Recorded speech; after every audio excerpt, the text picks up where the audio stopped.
حدیثیں سنانے والے یہ تیرے ساتھ کیا ہو رہا ہے؟ کہا بادشاہ چاہتا ہے میں اس کی مرضی کا فتویٰ دے دوں، اور میں کہتا ہوں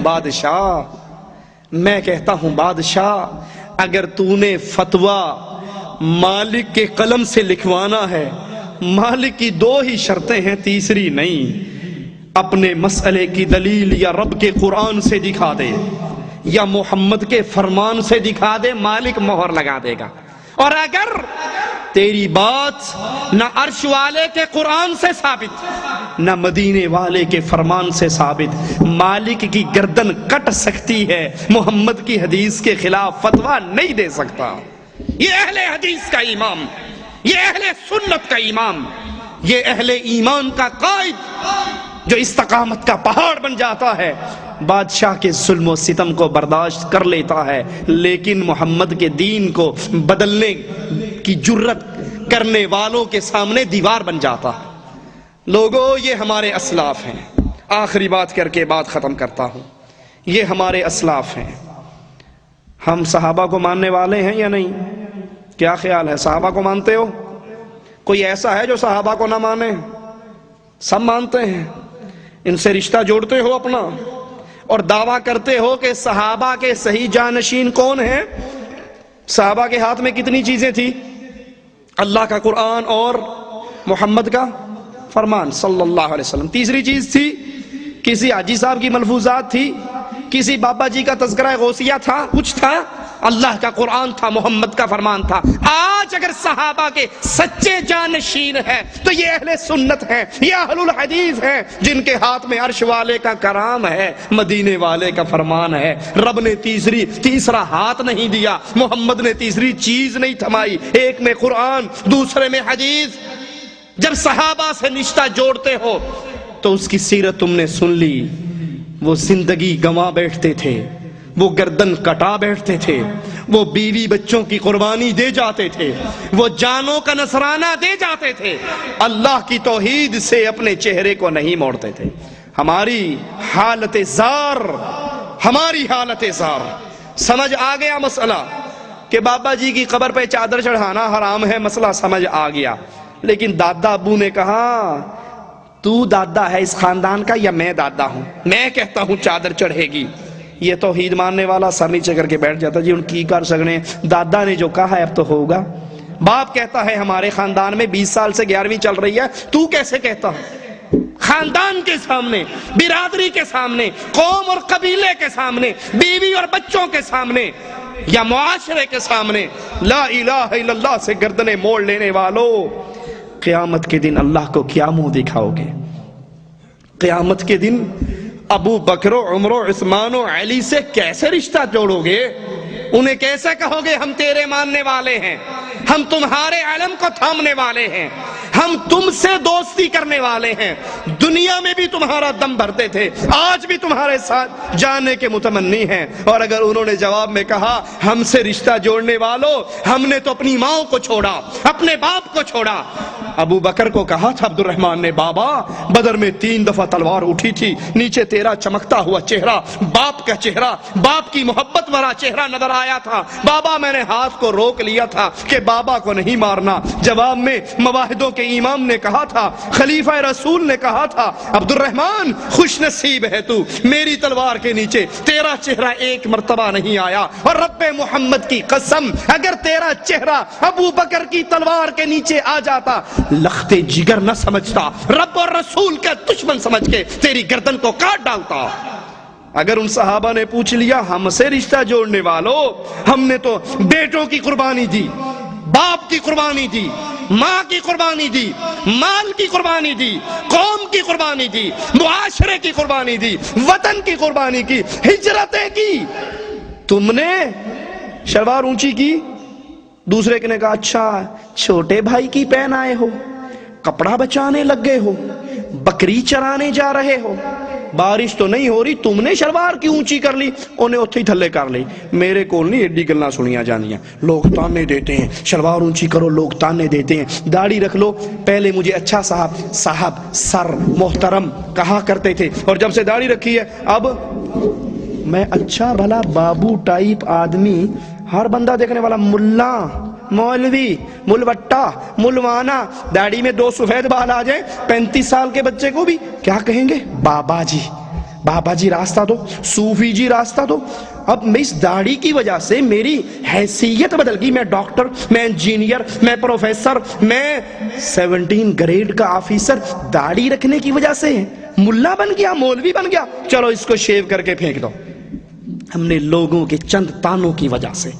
لوگوں کی چند باتوں کی وجہ سے دین و ایمان و اسلام کا جنازہ نکال دیا۔ لوگوں، یا رب کے رسول کے صحابہ سے رشتہ نہ جوڑو، اور اگر ان سے رشتہ جوڑ لیا ہے تو کائنات سے رشتہ توڑ کر کہو دنیا کے ہر آدمی کا تانا برداشت کر سکتا ہوں، لیکن محمد کے دین کے خلاف قدم نہیں اٹھا سکتا۔ یہ جسم کٹ سکتا ہے، رب کی توحید پہ آنچ نہیں آ سکتی۔ جب اس طرح استقامت کے پہاڑ بنو گے تو پھر ضرور انشاءاللہ ہمارا وہ حال ہوگا، ہماری وہ حالت ہوگی جو اللہ عز و جل اپنی کتاب کے اندر بیان فرماتا ہے کہ جب ایسے لوگوں کی موت کا وقت آتا ہے، جب ایسے لوگوں کو اٹھایا جاتا ہے، ان الذین قالوا، بے شک وہ لوگ جنہوں نے کہا ربنا اللہ، اللہ ہمارا رب ہے، اللہ مشکل کشا ہے، اللہ حاجت روا ہے، اللہ بگڑی بنانے والا ہے، اللہ رزق دینے والا ہے، اللہ اولاد دینے والا ہے، اللہ صحت دینے والا ہے، اللہ بری کرنے والا ہے، اللہ حکومت دینے والا ہے، اللہ حکومت چھیننے والا ہے۔ ثم استقاموا، پھر اللہ کی توحید پہ قائم ہو گئے، پھر اللہ کی توحید پہ ڈٹ گئے، پھر اللہ کی توحید پہ قدموں کو جما لیا، پھر توحید کے تقاضوں کو پورا کیا۔ اللہ داتا ہے، حجویری داتا نہیں ہے۔ اللہ غریبوں کو پالتا ہے، غریب نواز ہے، اجمیر والا غریب نواز نہیں ہے۔ اللہ مشکل کشا ہے، علی مشکل کشا نہیں ہے۔ اللہ بری کرنے والا ہے، اسلام آباد کا بابا بری نہیں کر سکتا۔ اللہ حکومتیں دیتا ہے، اللہ حکومتیں چھینتا ہے، اللہ حکومتیں بانٹتا ہے۔ مان سیرے کا دھنک کے شاہ ڈنڈے مار کر حکومتیں نہیں دے سکتا۔ ثم استقاموا، پھر اس توحید پہ قائم ہو گئے، پھر ان کے اوپر تتنزل علیہم الملائکہ، فرشتے آسمان سے اترتے ہیں۔ ان کی موت کا وقت آتا ہے، آسمان سے فرشتے آتے ہیں، کہتے کیا ہے؟ اللہ تخافوا، نہ ڈرو، ولا تحزنوا، غم بھی نہ کرو، نہ ڈر ہے، نہ خوف ہے، نہ غم ہے، وابشروا بالجنہ، خوش ہو جاؤ،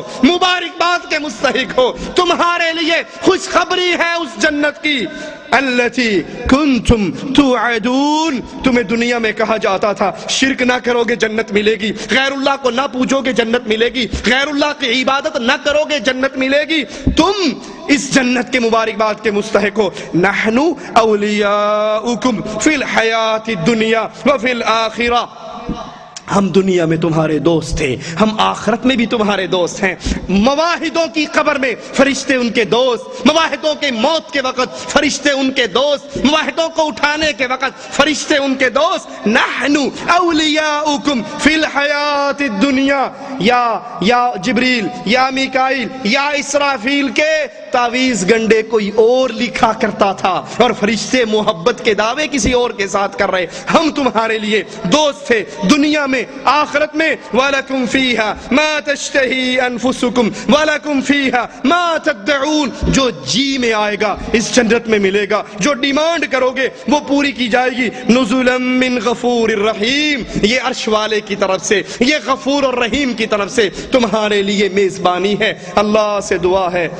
اللہ ہمارے گناہوں کو معاف فرمائے، اللہ ہماری خطاؤں کو معاف فرمائے، اللہ ہماری سیاہکاریوں کو معاف فرمائے، اللہ ایمان پہ استقامت نصیب فرمائے، اللہ توحید پہ استقامت نصیب فرمائے۔ اللہ ہمارے دل تیرے نبی نے بتایا ہے تیری انگلیوں کے درمیان ہے مولا، انسانوں کے دل تیری انگلیوں کے درمیان ہے مولا۔ اللہ ہمارے دلوں کو اپنی اطاعت پہ پھیر دے، ہمارے دلوں کو اپنے دین پہ پھیر دے۔ اللہ ہمیں ہدایت کے بعد دوبارہ گمراہی کے راستے پہ نہ چلانا، اللہ ہمیں موت اس حال میں دینا ہم لا الہ الا اللہ کا آوازہ لگا رہے ہوں، لا الہ الا اللہ کی دعوت دے رہے ہوں، اور اس لا الہ الا اللہ کی دعوت کے بدلے میں مشرک ہمارے سینے میں تیری توحید کے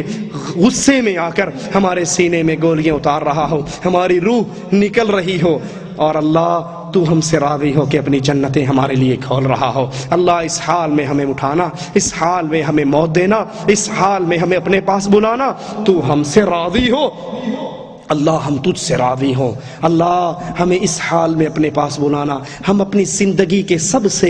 پیارے دن، سب سے قیمتی دن وہی دن گزار رہے ہوں جن دنوں میں تو ہمیں اپنے پاس بلائے، ہم تیری عبادت میں مشغول ہوں، ہم نیکی کرتے ہوئے، اللہ نیکی کرتے ہوئے ہمیں اٹھانا، اللہ ہمیں گناہ کرتے ہوئے نہ پکڑنا، اللہ ہمیں گناہ کرتے ہوئے نہ پکڑنا، اللہ ہمیں گناہ کرتے ہوئے نہ پکڑنا، اللہ ہمارے گناہوں کو معاف فرما دینا، مالک ہمارے گناہوں کو معاف فرما دینا، مولا ہم گناہگار ہیں، ربا تیرے گھر میں کھڑے ہو کے اقرار کر رہے ہیں، ربا ہم پاپی ہیں، ہم گناہگار ہیں، ہم خطا کار ہیں، ربا اس دامن کے اندر سارے ہی گناہ موجود ہیں لیکن شرک والا گناہ موجود نہیں ہے، مالک گناہگار تو ہیں لیکن اس پیشانی کو تیرے علاوہ کہیں غیر کے سامنے کبھی نہیں جھکایا، مالک گناہگار تو ہیں لیکن تکلیف میں تیرے علاوہ، خوشی میں تیرے علاوہ کسی غیر کو نہیں پکارا، مانگتے بھی تجھ سے ہیں، سوال بھی تجھ سے کرتے ہیں، ڈرتے بھی تجھ سے ہیں، محبت بھی تیری ہے، مالک تجھ سے تیری توحید کا واسطہ ہے، مولا ہماری اس توحید کے عقیدے کا واسطہ ہے، اللہ ہمیں ہمارے گردنوں کو، ہمارے ماں باپ کی گردنوں کو، ہماری بیوی بچوں کی گردنوں کو، ہمارے بہن بھائیوں کی گردنوں کو اور تمام اہل توحید کی گردنوں کو ربا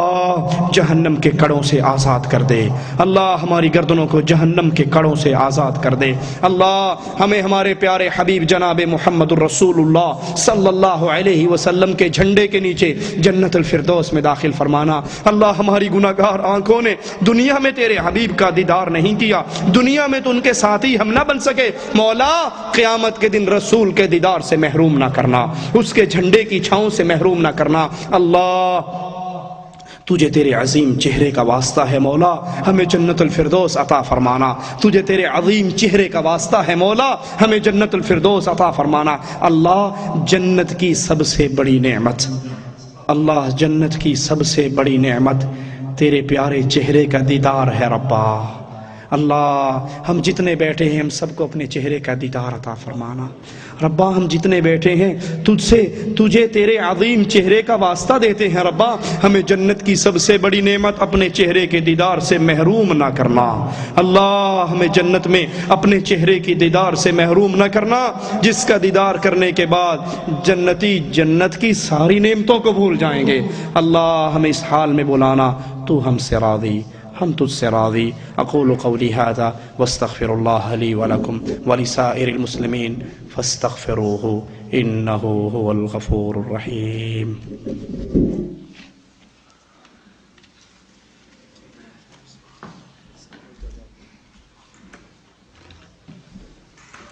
السلام علیکم ورحمۃ اللہ وبرکاتہ۔